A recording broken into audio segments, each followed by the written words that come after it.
सभी को नमस्कार। करियर फर्स्ट चैनल पर आपका बहुत बहुत स्वागत है।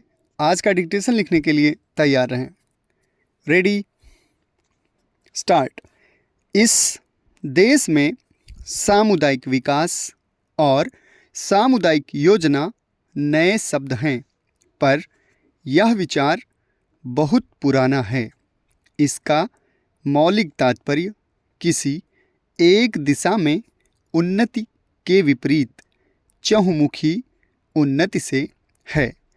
अधिक अनुपजाऊ संबंधी कार्यक्रम से तथा विभिन्न राज्य सरकारों और गैर सरकारी संस्थाओं द्वारा देहात सुधार के क्षेत्र में किए गए कार्य के हमारे अनुभव से यह सिद्ध हो चुका है कि देहाती जीवन के सभी पहलू एक दूसरे से संबंध हैं और यदि एक एक पहलू को अलग अलग लिया जाए तो स्थायी परिणाम प्राप्त नहीं हो सकता।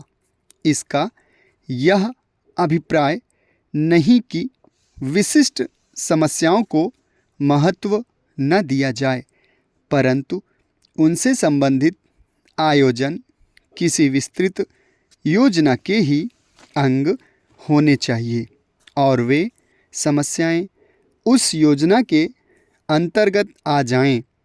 इस काम में सफलता तभी मिल सकती है जब सरकारी व्यवस्था, गैर सरकारी नेतृत्व और जनता के उत्साह में परस्पर सहयोग हो और खेती, शिक्षा, स्वास्थ्य, सफाई, पशु सुधार तथा बेकारी दूर करना इत्यादि सभी प्रकार के काम एक साथ हाथ में लिए जाएं।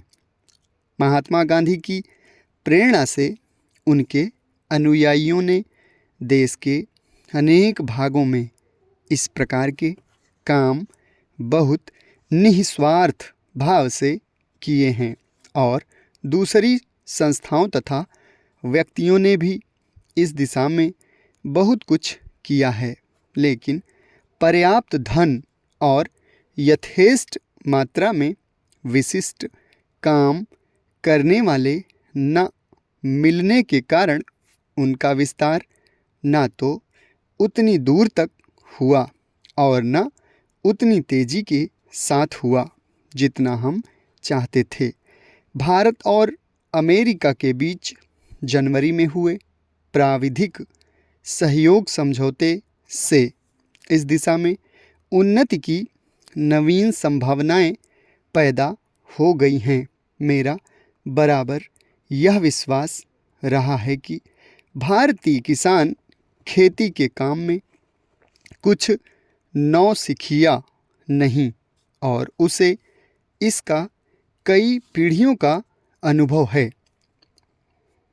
रजत जयंती समारोह के उद्घाटन के लिए आपने मुझे आमंत्रित करने की कृपा की है।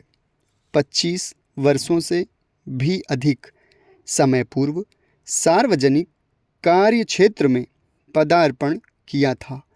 इस राज्य के सभी लोग सम्मेलन की सेवाओं से भली प्रकार परिचित हैं। मैं आशा करता हूँ कि यह रजत जयंती समारोह इस राज्य के साहित्य सेवियों को और अधिक बल देगा, जिससे वे साहित्य की समृद्धि द्वारा और हिंदी तथा अहिंदी प्रदेशों के बीच पूर्ण सद्भावना का वातावरण तैयार करके इस राज्य के लोगों की ही नहीं बल्कि देश भर की सेवा कर सकेंगे।